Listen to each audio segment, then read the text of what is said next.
Hey, everyone! It's the comedy, it's the comedy and mushroom gold podcast. We're back. You thought that was a weird intro? Well, good. Today we've got Jason Malterno on. He's the most underrated comic in Cleveland comedy. We're going to talk about that. Ray said that He's not even earlier, a but Cleveland comedian. You That's true. disrespectful fuck. fuck, greater Northeast Ohio area comic. Youngstown's got its own comedy syndicate because the mob, you know? We're like a satellite. We're like Kent State Trumbull, you know? That's what Youngstown is to Cleveland comedy. I don't know what Kent State Trumbull is. It's like Trumbull a satellite County. to Kent State. See, that's how Okay. unknown it is to most people. It's like Ohio State Mansfield.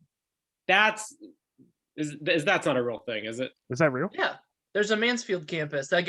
So when I was looking to go to college, I wanted to go to Ohio State. Like every person in 2008 wanted to go to Ohio State. I didn't get accepted to main campus, but I got accepted to Mansfield. I got So what do you accepted to do? Ohio State. Did you? Is that Well, the- you're like 37 years older than us. Wait, was it easier to get into in 2002 than 08? Because they won Yeah. the national championship? Yeah. Alright. Is that the one you go to for like a semester and then you try to transfer to main campus, and if they don't let 100%. you go Yeah, to you go OU? for like a year and then you move over there. That's like what Rudy had to do on the movie Rudy. He went Rudy to like Giuliani? another school and then he went to Notre Dame. Wait, did he in real life? I mean, I assume they didn't make it up for the movie. Oh. Who's the guy that plays him that also plays like Samwise? That's the same guy, right? It is Yeah, not the same Sean guy, but he Astin. looks like him. Wait, no, it's the same guy. That's It's the not same guy. Are you sure it's the same guy? Not Positive. Frodo. All right, Samwise. we're gonna already have to do research Seven? on this episode. This is bullshit. Sean I didn't even know that Astin, Rudy came out in and- '93. This is This- common knowledge. This is why we need a Sean sponsor, because then Astin. we can pay a lookup guy to just do this. What was We his get- name? Kevin? Kevin, yeah. I'm telling you, man, if we like go to some college and we're like, hey, we can give you media experience, we can't pay you anything at all. You might even lose money. But you just have to look stuff up for an hour a week. If we can get somebody their college credits doing this, that's fair. It's the same It's actually guy. not. It's the same guy. It is the same Like guy. I said, He was also the guy from the Goonies. This guy has been in every movie didn't know that I'm he was supposed to in- like. Dude, he was in Stranger Things. don't He's in tell Rory everything. that. He's not going to believe that. I don't like Stranger Things because I'm an adult. Season 1 was good. I kind of lost interest. Yes, man. He was in 50. Oh, he's the brother from 51st Dates too. He's the been one in that- everything, dude. He's been in a lot. Not He's a been in a movie, a short film in 2007. He played the role of Jeff in My Wife is Retarded. Is that the real name of the Retarded? movie? Dude, 100% the name of the movie is My Wife is Retarded. I hope they re-release it this year, like on Blu-ray. 2007 was a wild time. That's what it was. I wonder if that was a political statement or it was actually just like the way we used to all just say retarded. I brought you it's that one because that was about. Remember The Other Sister? Did you remember? Do you ever remember seeing that movie? No. No, but here's the thing: they did make The Ringer in 2007. I'm pretty sure, and that was a movie about a guy who lies about being disabled to get in the Special Olympics. Starring That Johnny movie was Knoxville. funny for one line and one line only, and that was the when did we get fucking or when the fuck did we get ice cream? Like that whole movie was set up for that. That's a good point. I want to. There's not even a Wikipedia page for My Wife is Retarded. I just want to read like the blurb that they usually give for movies to see like what's the context generally. There's legit not even a link to like click on it in this Wikipedia. Everything he was his name was he was in a movie or a trailer called Boobathon in 2012. Is Sean Astin the most problematic actor of the 21st century? I think he's just his stock wildly fluctuates. He's either like in absurdly good movies or just bad ones that are 10 minutes long and problematic. Yeah, we're gonna get pulled off of whatever platform for using that word when we're just pointing out that that was the name of something, which is a problem. Yeah.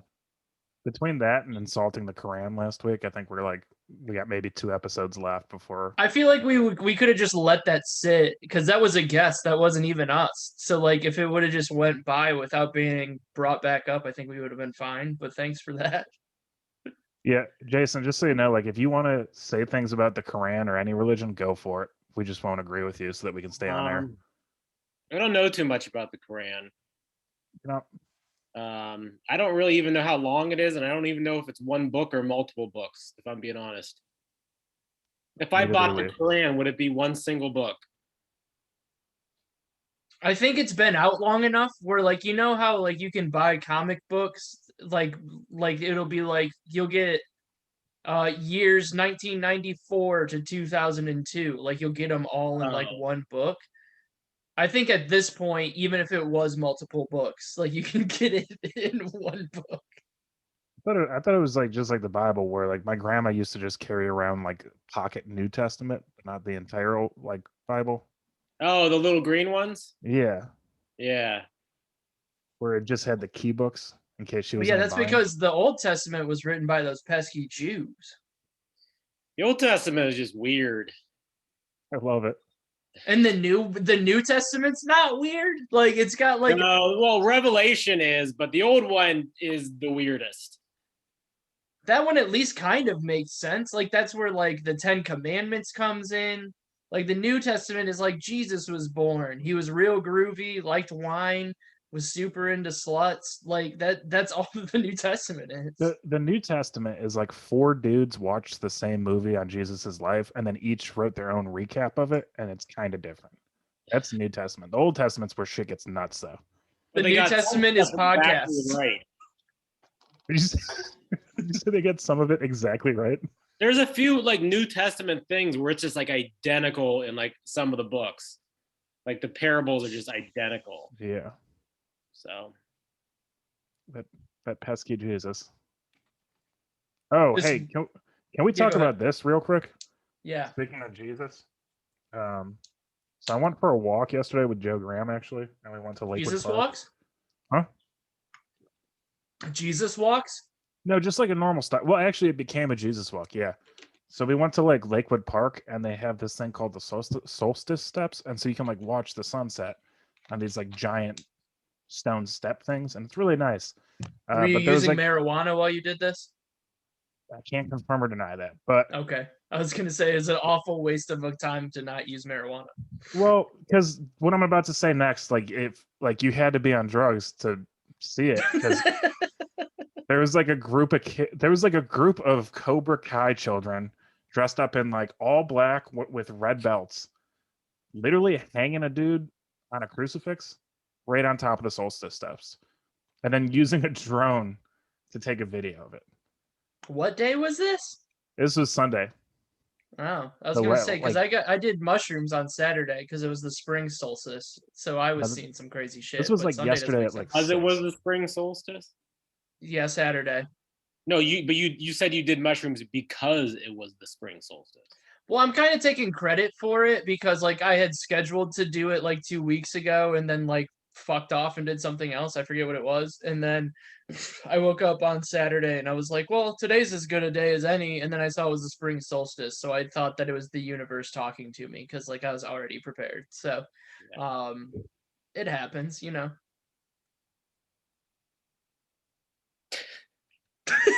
It looks like you're in an interrogation room. Like, do you have any like? Did you have no pictures you put up on your wall? Me? Yeah, it looks like you're in an interrogation room. It I actually picked, does. like, This is It looks You like really- footage on a Dateline episode. like the first 48, like yeah. I'm in the interrogation room. I picked a spot that doesn't really have. We don't really have much on our walls. Period. We live in an apartment that we're not trying to stay in forever. So Yeah, I know, but still, don't you want to not look at? I've got paintings out in the hallway, and we've got shit up like around the rest of the Oh. house. You But, have the like, old this- Stone Tavern paintings. No. The ones that were in my house when I was going to the Stone Tavern all the time. I wish I had the Stone Tavern paintings. That'd be so cool. I miss the Why- Stone Tavern. Why you Yeah, I have don't it like miss the life itself. paintings. The paintings were always. It was just like they just tried to be outrageous. It was just like you like take like a cartoon character and make it sexual and violent. I feel like that was every Stone Tavern. But that painting. was the cool part about Stone Tavern was that it was kind of like it was kitschy and it was weird, but it was like also self-aware of the weirdness. So like when somebody would come in and be like, the paintings in this place, like nobody was like, fuck you, man, this is our spot. It was like, yeah, man, our paintings are ridiculous. Like Wait, but- everybody was kind of in on it. True. But I guess you for had those- clarification, we should tell everyone that the Stone Tavern was an old Monday Kent comedy show that ended in probably it's been like 5 years, right? It was like 2000 and it might have been It 2016. was 2016 because I know that I was out of the country for the final show and I didn't get to go to it. So That was Yeah. one of the coolest experiences because like I didn't know Curtis Cook before he moved because he was like way ahead of my time. And that place was like jam packed, like pre-COVID, pre like thinking about germs, pre-fire rules apparently, because there were like 100 to 150 people smashed in yeah. Stone Tavern, For and the- for the everybody was last- talking. Sorry. for the last comedy night. Yeah, like it was That's jam packed. It Yeah. but like everybody was like talking amongst themselves and like catching up. And like, so when you did time, you just kind of knew that like nobody was going to pay attention except for those right by the stage. So like usually you get pissed when people are like talking, but that one was more like, we're all here hanging out. We're all doing time just to say we did it. And then Curtis Cook went on stage and just shut it down. Like he controlled that entire room. And I had been there for like punk rock shows where they're throwing cake around. Like he controlled that room like nobody had ever seen do it in like the time that I've been going there.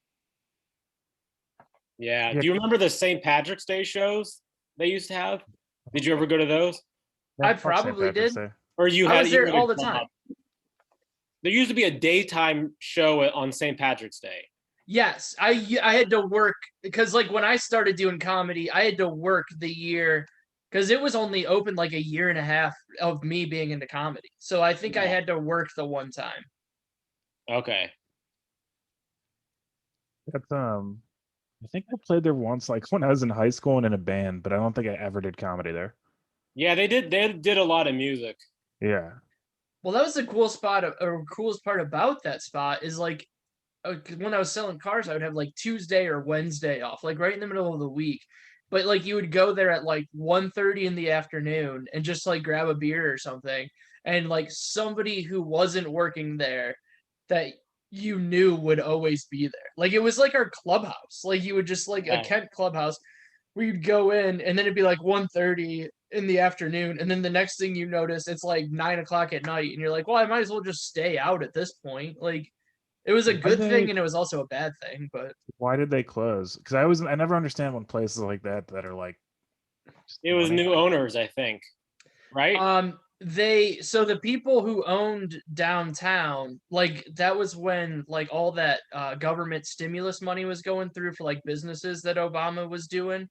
So like he gave a bunch of money to like recoup downtowns.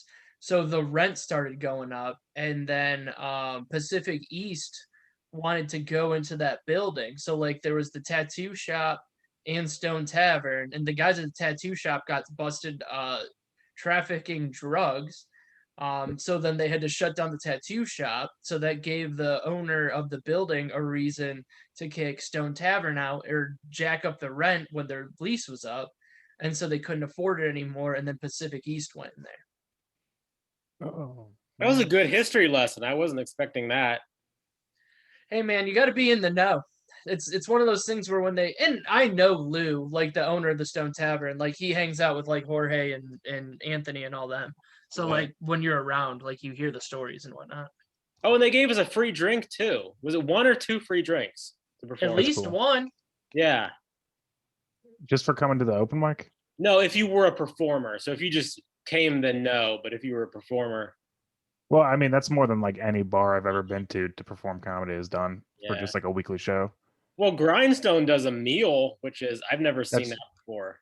What was wait? So was Stone Tavern like an open? Because like Grindstone, you have to get booked on. Was Stone Tavern an open mic, or you had to It get was like a booked on? loose booked open mic. It Okay. was basically Water Street before Water Street. Like they just kind of tried to move that over there, and it's lost its soul when it was running. Just because like nothing against Beater and everybody at the Water Street, but like it's not the same. It's like more like corporate and based around money and shit like that. Where like the Stone Tavern was like we were like the one time we were all at a concert inside the Zephyr and the power went out at the Zephyr, but it wasn't out at Stone Tavern. So Lou was like, "Fuck it, I'll open up and we'll all party and like drink here, so I can at least make some money." And then we were all just like sitting in the basement smoking weed instead of buying drinks at the bar. And he came down, and it was like us, Lou, the bartenders, everybody was like down in the basement instead of buying drinks. And he was like, "Hey guys, I opened to sell drinks, not like have everybody hang out here." So like it was just like a very like lax, cool spot to just chill. That sounds sweet. I hate it when you hear stories about places like that, and you're like, ah, I wasn't there, and it just bums you out. Ray, did you ever do Redstone in Cleveland before that closed? I don't believe so, no. That was like my favorite place. That was like this weird spot that Ramon Rivas ran. You would have to, you'd like email him to be in it, and you'd get a date like 3 months later because it was that in demand. Like everyone had a great set there. Like it was a hot audience every Monday or Tuesday, whenever it was. And Where was it at? I think like I don't know Cleveland enough to say where Yeah. it was. It was called Redstone, and I don't know, down the street. Is from that the like how the old Barrio show was with like Bill Squire's Barrio show? I like that was when I was like new, and those were like that was the biggest crowd I had ever done. Yeah, And those just were like, some hot audiences too. and I never had a bad set there. I've seen them, but like I was like new and still like crushing there. Yeah, they were usually hot audiences. There might be a few that were mediocre or tired out, but they were mostly hot audiences. That's how I felt like before COVID. I always thought like there'd be weeks where it was off, but Great Lakes Brewing Company when Bill did his shows there, I feel like 7 out of 10 times it'd be like a really good audience. Yeah, I did And it like once and it was a good audience. yeah, Did you do the basement or the upstairs? I usually the upstairs. I don't like the basement as much, but if it was upstairs, it was like generally a good show. Yeah. Yeah, the basement, I did so I usually did the upstairs, but like the basement, I did like twice, and there was like a Christmas show or whatever. It was like very close to Christmas. And like, you just like see somebody who moved to Chicago and thought that they were like a professional comedian just because they moved, like showed up, and she just like ate so much shit, and it was like bad. And then I had to follow her, like went up like two people after and like had a decent set. And it was just like you can just always see those people who like get too big for like bar shows or whatever, or quote unquote too big for them, and are like, everybody should be paying attention to me all the time, and forgot how to win people over on it. So that was like a good personal thing, because she was also talking way down to me before my set, so that was fun for me. That's like more recent for me because I've been doing comedy not as long as you guys, but I do remember like the first year I was doing stand up, I started like over the summer. And then so like that week in December where everybody's home for the holidays, I got bumped off so many like like LVT, and like I think I was on Great Lakes that week, and they were like, "Hey, we got like 4 people in from out of town. We're just gonna bump you to another week." It's a nightmare. And then you see Yeah. people go up, and you're like, "Oh, like so I could move to Chicago, or I could move to LA. You don't have to be like the best. You Yeah, just have to go anybody's there." allowed to move somewhere. Yeah, That doesn't make them better. Like, and it's one of those things that like, I mean, we have like people that I know and are good at comedy, like Tim, who's good at comedy, moved to Chicago, and just like life happened, so he's not there like crushing it He'll there. move back and then back again soon enough. Yeah. So Yeah, and so I mean, it's like it once is every what it 3 years is. he moved to Chicago and comes back. So And it's not even, to me, Chicago isn't like, I'm not in the Chicago scene, and like I went down there a couple times, and I'm not like, I'm kind of a man with no scene right now anyways, because Milwaukee's basically dead with like masks and shit. But like, you go down to Chicago and it's like, all right, these are just people like people think that Chicago's like some mecca of comedy for some reason when it hasn't even been. Like Second City was huge in like the 80s and 90s. Like it's not even like that big of a deal now. It just has And more people in Chicago. yeah, there's more people, there's going to be more opportunity. That's like what people always say about New York. It's like, yeah, New York's going to be better because you can have like it's a city with how many millions of people in a 3 mile area. So you can facilitate 20 shows a night and you can hit half of those. So you're doing like 20 mics in a week or whatever. Where Yeah. everywhere else it's a little bit more Yeah. spread Where out. it takes me a month. That's like an amazing. It's a great month if I do 20 sets. Yeah, I mean now it is. I feel like before COVID, you could get in more. Well, yeah, I'm hoping to hit 20 sets this month.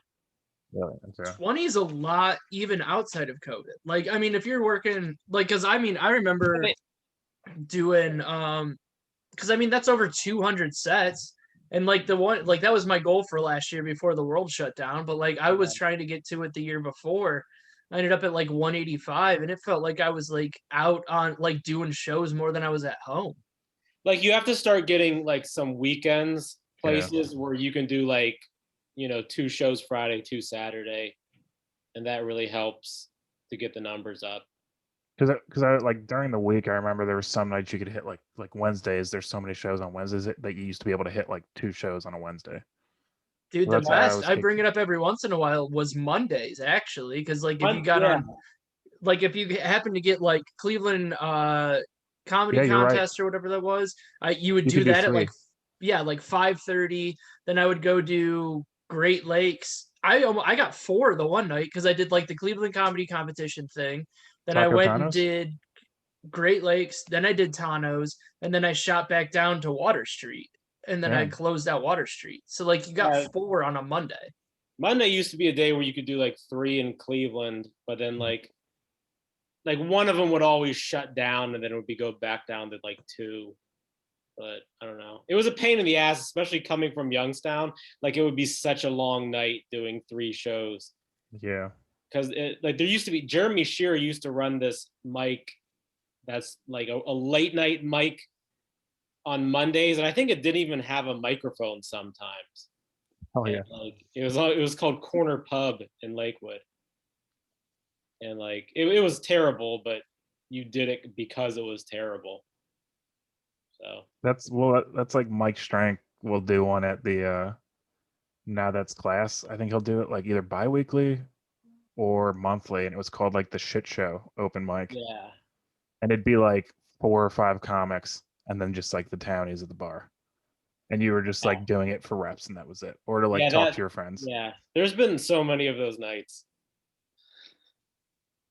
I don't know. I can't tell if Ray's frozen or he's just having like a stroke.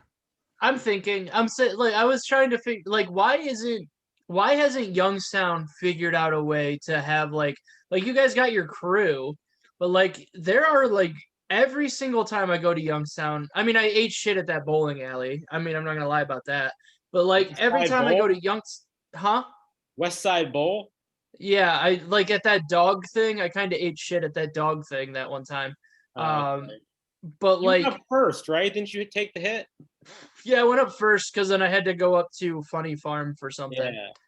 Yeah. So- Working comedian, so I had to like open your silly show and then go get paid, Yeah. You but had to open it. We yeah, really needed you. We really.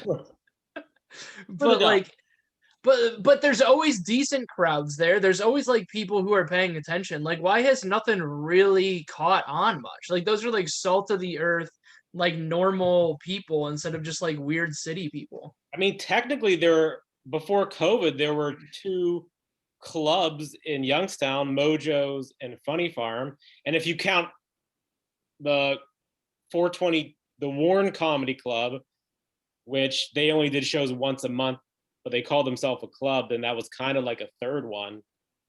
So Is- like there was comedy in Youngstown. It's just a lot of the comedians there just have full-time jobs, so they don't do comedy very much. Are those clubs reopened yet? Like, is the funny? Because I think I saw something that the Funny Farm's back. Funny Farm was gonna reopen in October or November, and they didn't do it. And Mojo's, I could totally see them never doing comedy again. That sucks. I could really, and the basement there is really, it's a really good setup for comedy. Ray, have you been to the Mojo's basement? I've never been to Mojo's. I tried to work there. Well, it wasn't it like run by that magician guy? Isn't he like the one who booked? No, you're thinking of 422. You're thinking of the Warren Comedy Club. Okay, but regardless, I've never been to either one of them. Yeah. Because like nobody would answer my emails, and it wasn't. And again, like I'm not like, oh, you don't know who I am. It's like, all right, I can get booked at these other spots, but like these random clubs that I only know about because I'm friends with people in Youngstown won't answer my email. Like, I mean, I could barely get on Mojo's. The only time I featured was when Bill Baranke like brought me. Like otherwise, I couldn't get booked, and they wouldn't even let comedians in for free. Like I went down there just to like try and do FaceTime, and they just like charged me admission. Like I don't want to pay $20 to see Banya from Seinfeld. Like I'm just trying to get booked, and it was literally Banya from Seinfeld. Because I was like so bummed out because like when did things shut down last year? Like March 15th. Right about this time, like 5 days ago. This time I think the last week, it was either the last weekend in March or the first week in April. I was supposed to it was my first hosting weekend ever, and it was going to be at the Funny Farm. Oh, I like the Funny Farm. So do I. I've had great shows. Like I've had great guest spots there, and then I was so pumped to host. Guest spots, great. Like I've had great hosting weekends. I had my favorite, like one of my all-time favorite bombs, and then like Redemption the next night. Because like it was when Kevin Farley was in town, and I just had like there were 6 people on a Friday late show show, ate shit. The guy who like so then the next night was in Sharon, PA, and it was like at like that one. Yeah, it was like at this big hall. And so like I walked in and I was like, hey man, I'm the host. Like, where do I go? And he goes, oh, I know who you are. I was at the show last night. And I was like, oh, the guy who was like taking the tickets or like ran Sharon's side of it. Like it wasn't Robich. It was like some other guy. Jeff Chaser? I don't know. And it was like some dude. And he was like, oh, I saw you. And I was like, oh, which show? And he goes, and he goes, the bad one. And I was like, okay. So, and I was like, well, hopefully I do better for you tonight. And he goes, yeah, hopefully. Like, that's not what you want to hear before the show. Dude. And then I go up and just like, it was the best show of that year. Like, I crushed, Teddy Bruno crushed, Wolfie, who was up there from PA, he crushed. Like, everybody had a good set. I got to walk up to that. Is that like a weird Tim Wolf nickname, or are you is that a different person? No, it's a different guy. Oh, okay. Matt Wolforth? Yeah, something like that. Yeah, he's an older Pittsburgh guy. Oh, okay. I thought like, yeah, okay, never mind. Sorry. Well, but I got to walk to the back of the room and find that guy. Like I beeline straight for that guy. Like after I just like absolutely dismantled the room, and I was like, "Was that better for you?" And he just gives me this big smile, and I was like, "Yeah, fuck you, dude." Like it was so great. Like just instantly the night after. That's literally like that's like the end of an '80s movie, and then you like leave the bar and like punch the air, and it just like freezes and the credits but roll. Then I had to like host the rest of the show. Like I couldn't just be like, yeah, fuck you, I'm out. But like I had to go back up there like 10 minutes later. And on the bottom of the screen it says Ray Roberts went on. Yeah. Die in Vietnam.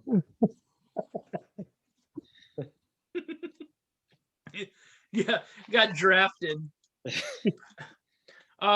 We don't have to talk about it because you're at the Funny Stop this weekend, right, Jason Malaterno? I am, yeah. So did you want to talk about the last time you were at the Funny Stop? Because we have another person who has a fun Funny Stop story of getting yelled at recently. I didn't get yelled at by Pete though. What do you mean? Who? Oh, Joe got yelled at for doing crowd work during the co-feature contest. Oh, that was like over a month ago. Oh yeah. Yeah, I didn't know you couldn't do crowd work. And yeah, I only did like it was like a 10-minute set. I did like 3.5, 4 minutes of crowd work, and then he was like, I was gonna pull your mic. You were insulting these people, and I was like, they enjoyed it a lot. He was like, no. And then they came up to me and they loved it so much that like the woman gave me a hug during COVID because she like loved it so much, and I was like, whatever. But I think it's just because he was in the office, so you can only hear it. You can only hear my end of it. you know, I don't know.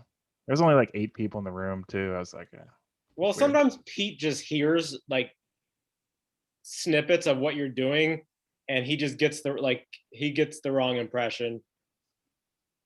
yeah, I don't know. I think it's also like I mean, I love Pete. I like the funny stop, and I don't ever want to be in a position not to work the funny stop. But like, he's stuck in like that weird like early days of like it's always got to be set up punchline. Like he's like very old school with it. So like even though crowds want to be more interactive and want to be like involved in the bit a little bit more, or like you can do different things, or like you can be more patient like with setups and with punch, like with jokes, and kind of work stuff out and get to the end a little bit longer or in a different way. Like he's very much like if you don't like hit that laughs per minute mark, he gets kind of shitty about it. but I've generally had like pretty good sets there. Like I like that stage. I don't know. I mean, if I had a bad set, I'll tell you. Like Grindstone Friday, I had a bad set. I like gave up on a joke. I told the crowd I wasn't gonna give up on a joke no matter what, and then a minute later I was like, it's not worth it, and then just ended my set. The crowd was kind of there wasn't much energy Friday. No. Like I wasn't getting much either, and I kind of like I lost all my energy. And like whenever the crowd is not giving you energy, like I lose my like timing, Yeah. and like you don't do an act out as much. So I don't know. I didn't really leave Grindstone feeling good either. Yeah, me neither. So there was kind of a sweet spot in the middle of that show. It peaked very early. Yeah, and then it kind of died. Yeah. I think I was the beginning of the end. I think, unfortunately. Oh. They had no interest in hearing about the love bug. Yeah, dude. Ray, as soon as I was like, "Hey, I'm gonna tell you guys about the greatest movie ever," they were Yeah. like, "The fuck you are," And and they just tuned out. I could see your brain trying to decide if you should forge on ahead with that bit or do something else. Joe, people just don't want to hear about my retarded wife. All right, it's 2021. So that movie, you can't see that anywhere. My retarded so. wife, or Is that Herbie what the it's Love called? Bug. I mean, you could probably interchange the names. Herbie the Love Bug is on Disney Plus. All of them are. My wife is retarded. Sorry, that's the name. What if the original title was worse and they made them change it? Like, what if it was originally like My Wife the Retard, and then they're like, that's too much for 2007. We got to go with My Wife is Retarded. Dude, it's 10 minutes long. It's on Vimeo. Is it? It's got an IMDb. I really think it's actually going to be politically correct. That's my guess. Is Etan Cohen one of the Cohen brothers? Yes, that's the long lost Cohen brothers movie. It is written and directed by one of the Cohen brothers. Gary Cole. It's got and George. It's got like people. Leslie Bibb. Maybe it was like before you watched No Country for Old Men, they showed you this movie. My Wife is Retarded. Like just to prepare you for it. Yeah. Set the tone. A man. This is the tagline. A man learns the secret behind his perfect marriage. Oh, it's. This isn't. It's not one of the. This is not Ethan Cohen. It's Etan Cohen. That's probably how this movie got made. Is because people thought he was one of the Cohen brothers, but there's no H in his name. That's pretty. It's got a 6.6 out of 10. That's not the worst rating I've ever seen. Well, it's because people thought it was a Coen Brothers movie. Interesting. Yeah. Isn't that what happened to Bill Murray when he made Garfield? Like the director of the Garfield movie had his name that was very similar to a famous director, and so George Clooney heard his name, or not George Clooney, Bill Murray heard his name and was like, "I'll do it. Like, I'll do the Garfield movie," and it turned out to be a completely different guy. It was like Quincy Tarantino or something. Yeah, it was like. Here, let me pull up the Garfield director's name. Well, as somebody who hates Mondays, you should know. I do have a Garfield shirt on today. That's my favorite. That would be my favorite part of you showing up to Water Street or Stone Tavern every Monday in that same shirt. No, I only wear this when I'm sad. Like I only wear this when I feel like Garfield. Yeah. Why okay, are you If I'm having a sad? good Monday, I'm not gonna wear this shirt. So Ethan and Joel Cohen are like the Cohen brothers who did like all those famous movies. Yeah. And then the guy who wrote Garfield is Joel, same first name, Joel Cohen, but his last name has an H in it, like Cohen, and the other one is Coen. That's the only difference. And so Bill Murray thought it was a Cohen brothers movie and just did Garfield. But he also read the script, right? No, he just saw who wrote it and was like, I'm in.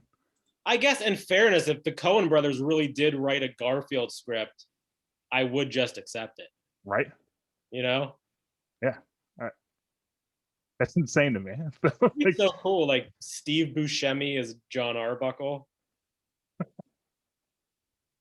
Bill Murray is Garfield. I mean, that's already like a big get. Yeah. I like lasagna as much as the next guy, but what I is know. with Garfield? You don't like lasagna.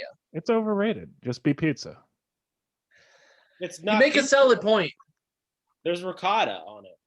I do Yeah, like but- ricotta. Every put ricotta on pizza. It's noodles and it's layered. But that's the best argument against lasagna I've ever heard. I will give you that one. Like, just be pizza. That Yeah, makes it's- sense. But it's also lasagna rules.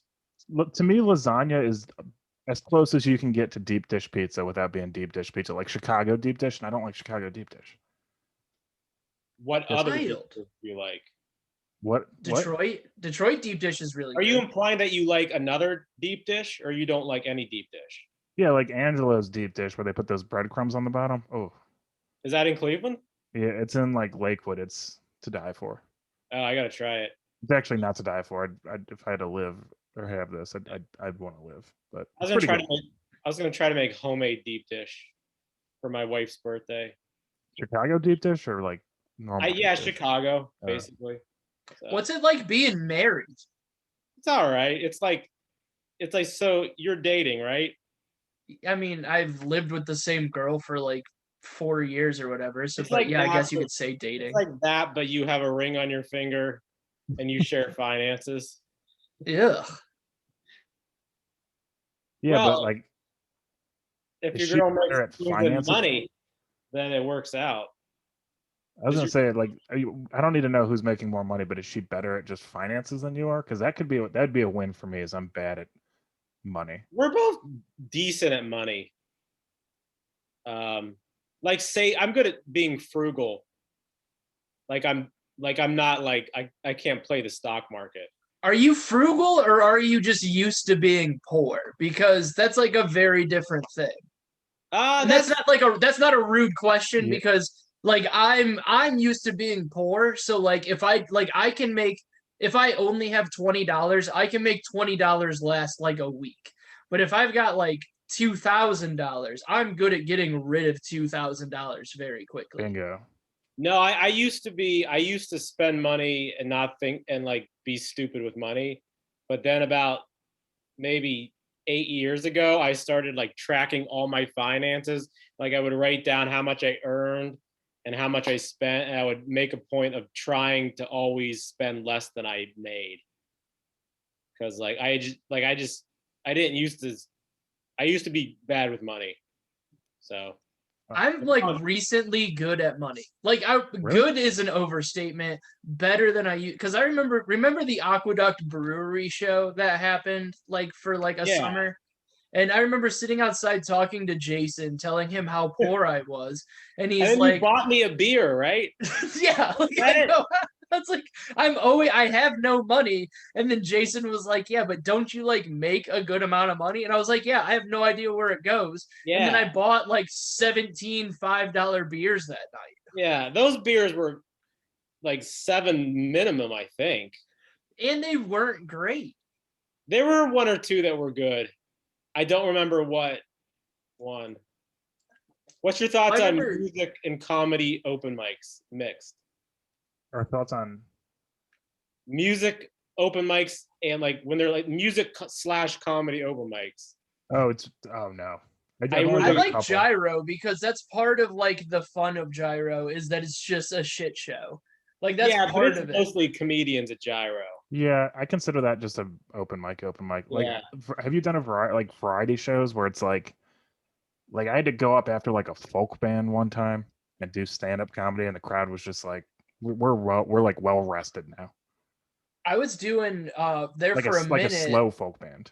Yeah, there for a minute. Oh fuck, I have the Venice in Kent Oh, yeah. was doing a music open mic, and so like me and Lewis Lee, and then one other person I went with one time. I forget who it was, but like we went up there and like they would give you 12 minutes of stage time. And they weren't used to comedy, so it was like a nice change of pace. Like when like someone shows up to like an open mic and does like poetry, but it's like good, and you're like, wow, I'm glad that Oh. there was like that change of I've pace. I've never seen that happen. I've yeah. never seen that good poetry. Okay, well, I've seen it once or twice. Give us more impossible scenarios, please. So like when I was hosting the Euro Gyro one time, a guy showed up who played like a looping violin, and it crushed the first time. Like he murdered it, and then he came back like 3 weeks later and it was trash. So like the first time it was great because everybody was like kind of eating shit at that point, and then he comes up and plays for like 20-30 minutes and just like shuts everything Jesus. down. And then it was like in the middle and we were almost out of like people anyway. Oh, okay, yeah. So it was like one of those, it's like 8 o'clock and like we're still supposed to do open mic for another hour. And I was like, just play until somebody else shows up. And he was like killing it. And then he came back and I was like hosting again for some reason. And I was like, hey man, you can only do like 10 minutes today. And he was like, yeah, great. And nobody gave a shit. Dude, were you the host? Because I did my first set ever at Euro Gyro, and you weren't the host, right? At that point? No, I only started doing that like not long before I left because like Nick had been doing it for so long. You were just a guest host. Yeah, Like a couple times. Yeah. Because I think Jorge was hosting it. That's his name, We're- right? Jorge might have, but like Zayla was the host before that, who was Yeah, always like it was mostly Nick and then Zayla before that. Zayla's a weird dude. I feel comfortable saying that because I like haven't every seen time him in since whenever he stopped, 2014, 15, whenever that was. he would do it every once in a while though. Like when Nick would he be there, would, he would just like randomly show up and he'd just be like, "Yeah, man," and it's like, "All right, cool, bud." Like I don't know. I always got weird vibes from him. I never met. I'm pretty sure the first time I did it, like I don't know if he was guest hosting, but I think it was Jorge because I had like a panic attack on stage, and he just had to like talk me through it, and then I just like got one joke out, and it got like a mild laugh, and I was like, I fucking crushed it, and then walked off. When was this? It was probably like middle, like fall 2017, Okay. and then I didn't do it for 7 or 8 months. Okay. It's devastated me. You at least didn't have to do Michelle's. That was a fucking shit show of a show. I've done that show. I did it on Christmas Day, brother. That was my first set was December 23rd of 2015. And it was like every Christmas I was probably pun. there. I remember Jensen was there because she said she was from Toledo originally, so I tried to hang out with her. Mandy Lee was there, but made a point to tell everybody that she wasn't doing comedy that night because she wasn't feeling it. Matt Brady was there because I remember him being tall and lanky. But other than that, I don't remember literally anything else, like anybody else from that first set. And it went okay, but I don't remember any of the jokes I told. There was no reason to ever go to Michelle's except to do new material to other comics. And $11 margarita pictures. $11. But like if bad. you were lucky, you would get Jody as the bartender, and she would like always be worried that she overmixed it or something. So like it ended up being like a bottomless margarita pitcher for $11. Fuck yeah. I don't know. In retrospect, I don't know why I went to Michelle's as much as I did. I guess because it was just stage time. And it was like it was almost like it was loose, but it was also like, all right, guys, this is supposed to be a comedy show.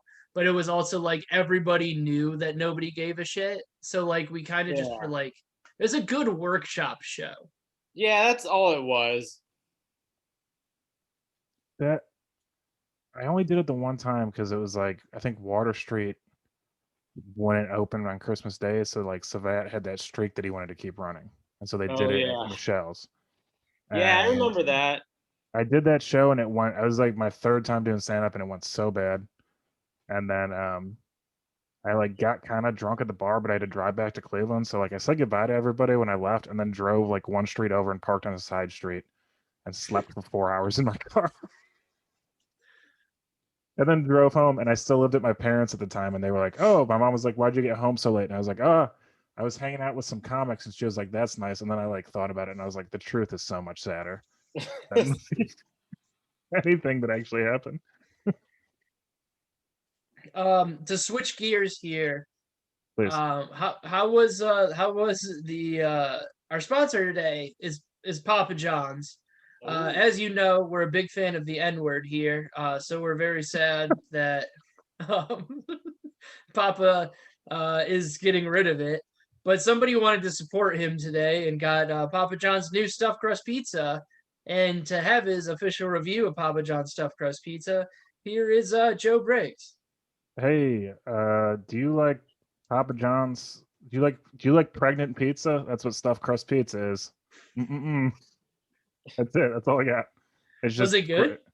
it's pretty good, yeah. But like, it's kind of it like feels like unnatural. I don't Did know. you really get Papa John's today? Yeah, I got the stuffed crust pizza. Okay.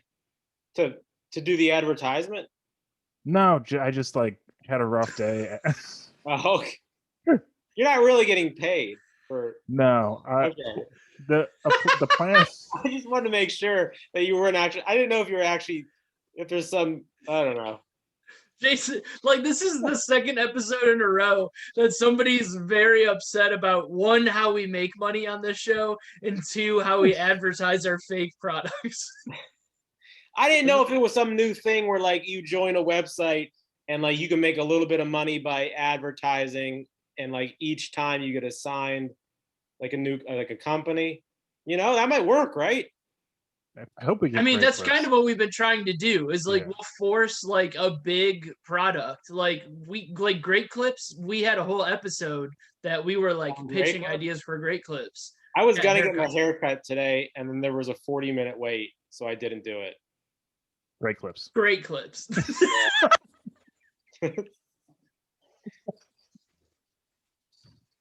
I don't know if it was a Great Clips. It was. I never No, it remember the name of a haircut place.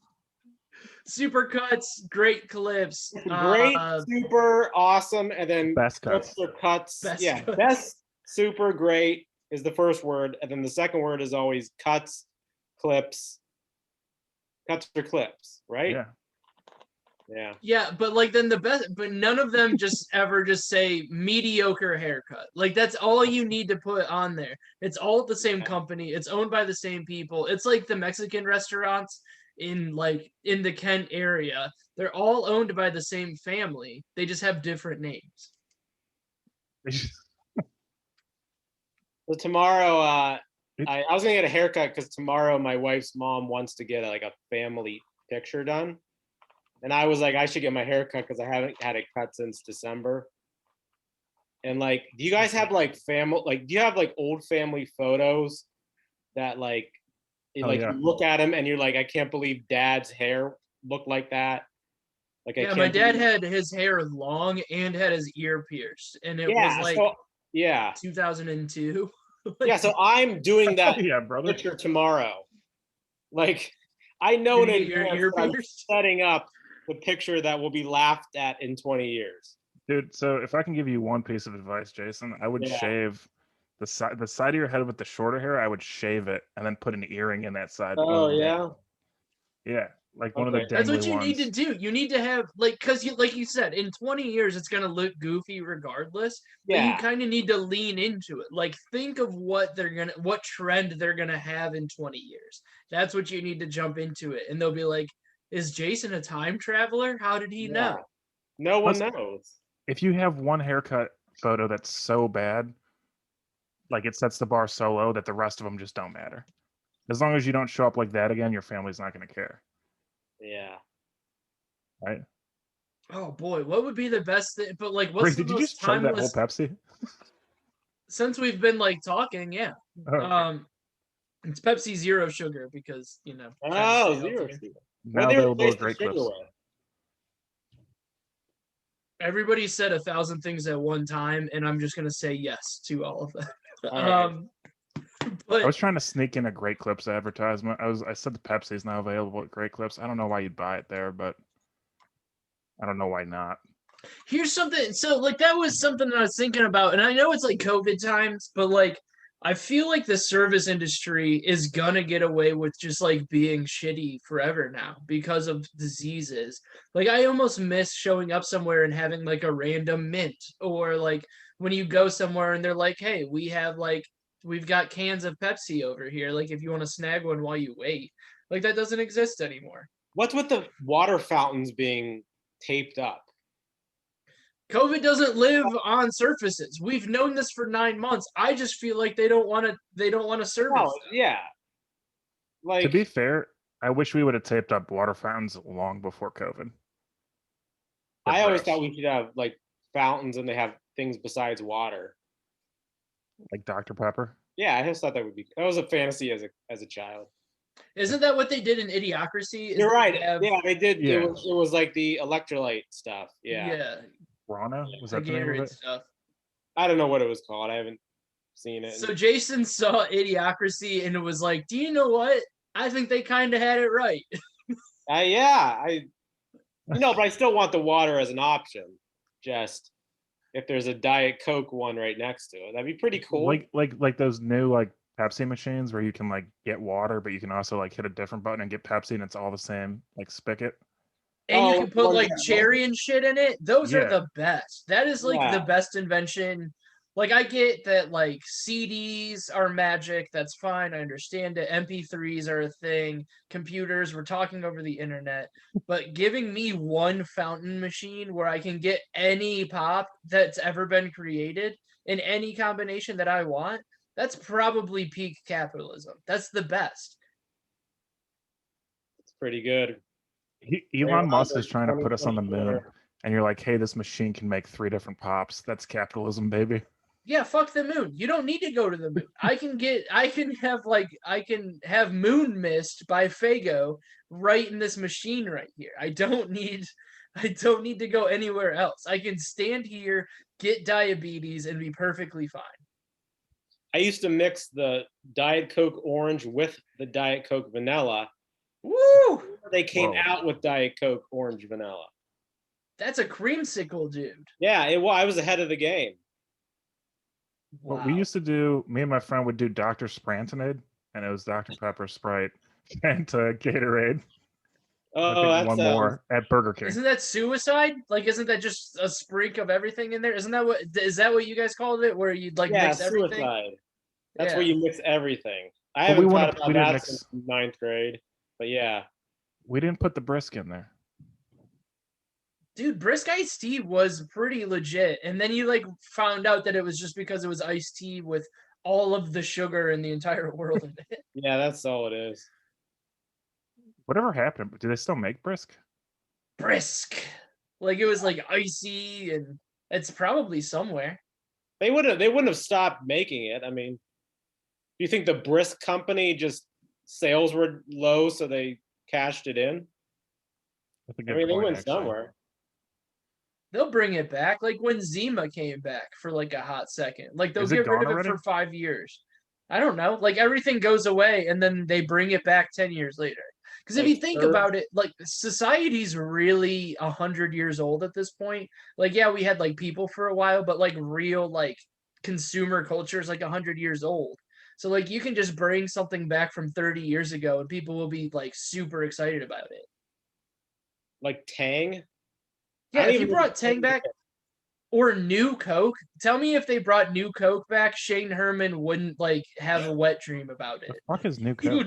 would- Crystal Pepsi. Do you remember that? I remember it because I watched I Love the 80s as a kid, but I don't Okay. I don't remember it. No, it must have been 90s because I don't remember too much of the 80s, but I remember Crystal Pepsi. It's just Yeah. clear Pepsi, right? Yeah, it was weird. It was like it tastes like Pepsi, but it looks like Sprite, and nobody asked for it. No one I don't know why they made it. It's like it just makes no sense. Just to do something different. Yeah, I know. It was What happened to Mountain Dew Pitch Black? Remember that? Yo, all the Yeah. different flavors of Mountain Dew where they were like, these are only a limited time. And like what stuck around? So we've got regular Mountain Dew, Live Wire. I saw somebody drinking in the wild the other day. It's like everyone besides Pitch Black stuck Pitch around. Black was great. Baja Blast you could only get at Taco Bell. Tebow. Code Red is bomb. Wait, which one's the orange one? Live Wire. Then which one's the blue one? Baja Blast. No, the other blue one. The deeper blue. Go deeper. I don't know. We'll get There's Kevin on it. Baja Blast is like baby blue. And then there's a deep blue one that you can get at a gas station by my house. Have you guys ever tried to give up pop?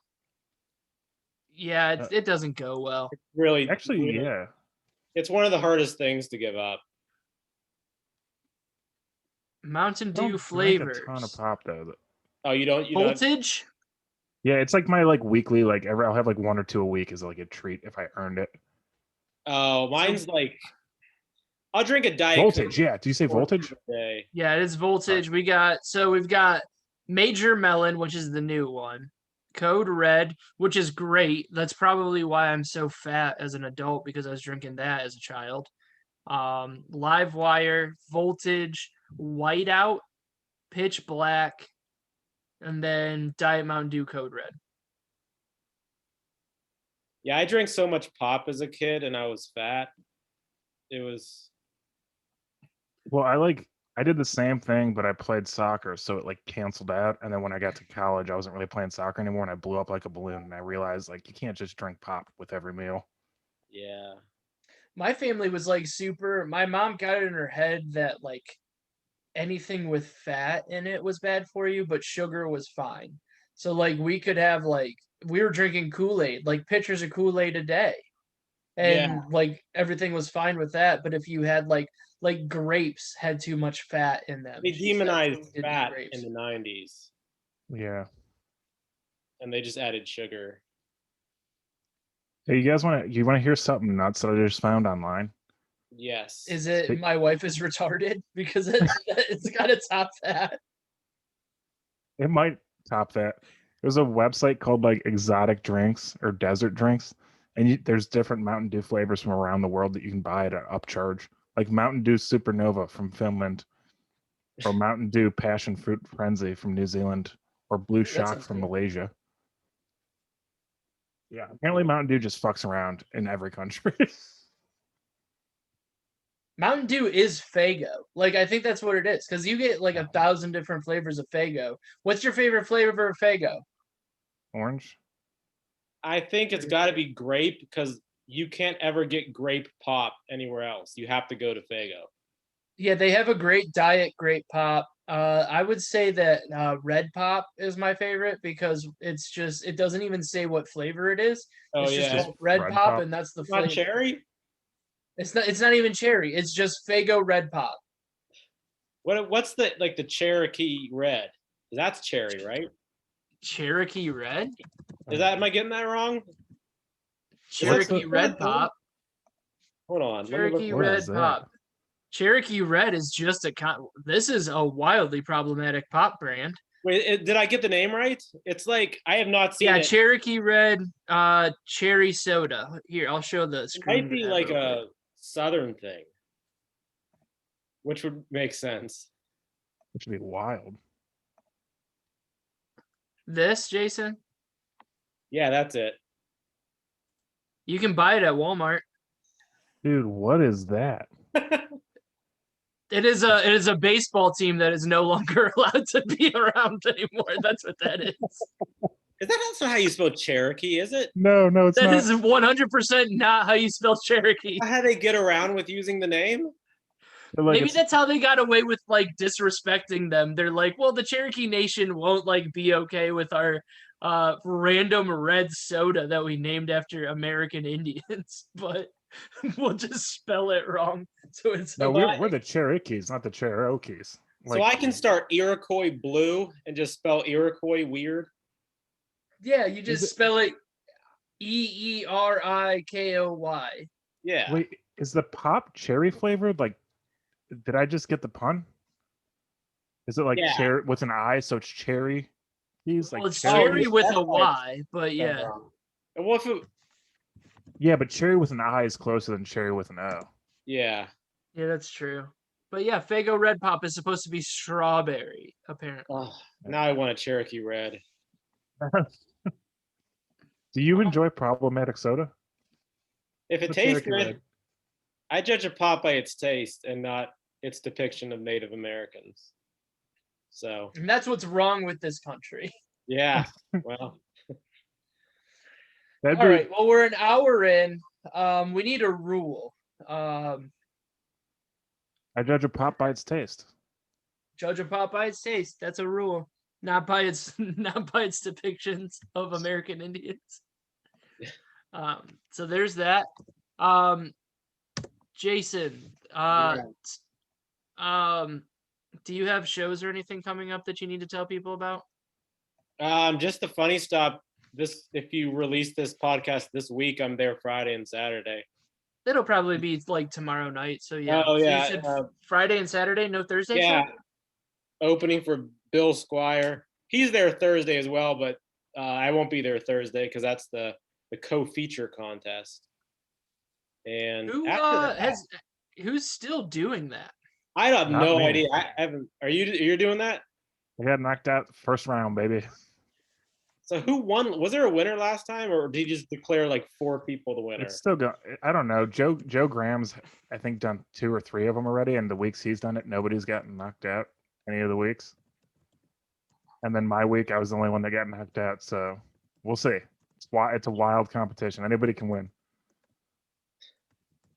Anybody can win, and nobody can lose. I got destroyed, like straight up in front of my girlfriend's family, straight up in front of strangers, by Kevin Ross. Like, just handed me my ass. Did he have the pedal? No, he just like straight up like just everybody, like there was one table of people who like seemed to understand like decent comedy, and they came up to me afterwards and were like, we thought you were really funny, and I said thank you, you were the only table that counted tonight. And Wow. then like because he brought the rest of the crowd, which nothing against him because I've seen him be funny, especially that night, but it was just like hack bullshit that kicked the shit out of me. And he Was this won. before COVID? I haven't seen Kevin Ross in a while. Oh yeah, he it was hasn't like been around. it was one of like the first rounds of the co-feature thing. So that was probably a year and a half ago. Yeah, I haven't seen him at all. I don't think he's doing it with COVID. I don't think he's been around. I don't know if he's, I mean, not like I hope he's still alive, but I wouldn't be surprised if he wasn't. Like his dad like had passed soon before something, and like the last time I saw him, he was like withering away. Like he was like sick and like just like old. So I was like, all right, man, like good talking to you, but you're kind of being a bummer right now. Like it was not one of like the best parts of me being a nice person, but you don't need I just that. remember when I first met him, he like had a prop. He attached like a nail file to a bicycle pedal and he called it the pedal file. that was like, because Kevin Ross, like I think he like was the first host of the TikTok. Really? Yeah. Really? Yeah. Like I just know Steve's hosted it for as long as I've been doing it. Yeah, shout out to Steve Mers. Yeah, it was just very, I think it was very briefly Kevin Ross.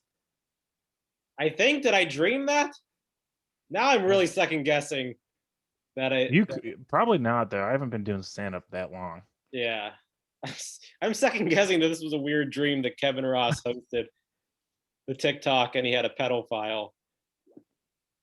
That's a very funny, stupid joke, though. Yeah, I can't. I know he still has that pedophile. I ask him about it every time I see him. That would be like worth having him like autograph and like keeping somewhere, just like a random like memento of the time. It's in the Smithsonian, the pedophile. Just like Northeast Ohio trash comedy. It's in the comedy museum. Joe Briggs, anything coming up? No, no. I have like no book shows. April 16th is the next Winchester. I think Jason's on it actually. Oh, I am on that one. Wow, how'd you get booked on that? I heard it's like super prestigious now. Yeah, we can't tell you. Yeah. Okay. He gave me a bottle of Cherokee Red. Did you want to tell everyone about? What? Do you have any shows that you want to tell everyone about? Me, I usually go last anyways. Oh, okay. I was asking it to you, so it doesn't sound like you were setting me up. I felt a little like you were like, well, it seems like you're bringing this up so you can bring up you having show. Like it just seemed very like condescending. It was precisely the opposite, where I was trying to set you up. Oh. But I was giving it a little bit of an irony to it because it was yeah. See, I knew it. You were like, hey.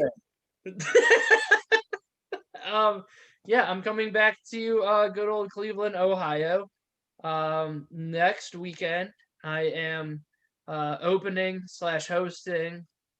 We haven't figured out the end of that conversation yet for Zoltan Kazis at the world famous Hilarities at Pickwick and Frolic on 4th Street in Cleveland, Ohio. So come to that if you're listening to this. And if you don't want to go to that, I'm also at Rubber City Comedy Festival the next month. So is that all at Funny Stop? Yeah, like 99% of it. I don't know if there's other, like I'm in like the planning group for it because like when we were supposed to have it last year, it was supposed to be like this time last year, but like something happened. And so like I've been in like the planning group and they're like, hey, let's all meet and talk. And I'll be like, yeah, I'm 8 hours away, but I'll meet and talk to you guys, I guess. But it should be fun. And like everyone who applied last year and got in, that's who's in it this year? Is that what it is?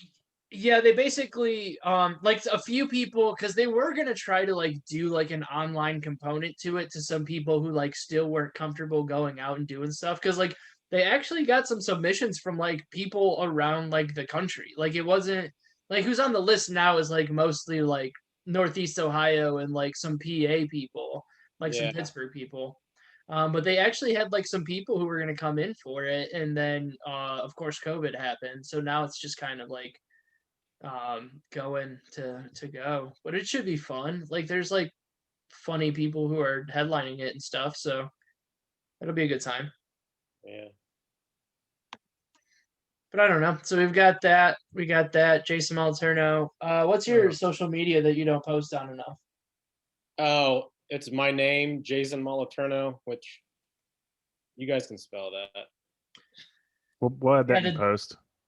Yeah, we'll put it somewhere. I'll share it. You guys, you just tag me in it, and I'll share it. Well, yeah, that's what we usually do. How do you like? You don't. How do you share things on? How do you guys share things on Instagram? And the stories. Yeah. I don't. So I'll like post it. I'll put it on Instagram, and then I'll put it to my story. And then I'll put like at Ray Roberts at Jason Moliterno, and then you can share that. I don't click on stories. Yeah, Jason goes. Have you guys even done an episode of this podcast yet? What? So, I don't know. I try to. Social media is awful, but like you have to like to be a good comedian. You have to like be on social media. But it's the worst. It's a real like conundrum. It's like I don't want to do the social media shit that's necessary.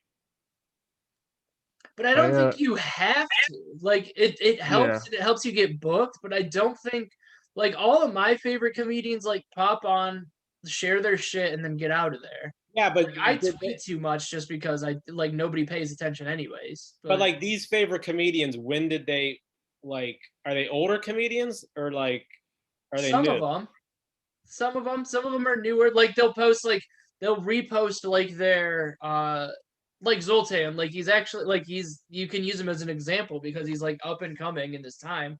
Like he will like post his podcast or like clips from it and then just kind of like every once in a while do something. It's not like he's on it all the time. He's Okay. really busy like actually being funny. So is he just like a Wisconsin guy? He's from They're like- San Diego. Oh, okay. Really? I worked with him at Skyline though and okay. saw that he was coming. I always And thought he was a just Midwest like- dude. He's originally from Pittsburgh but moved Okay. to San Diego when he was a kid.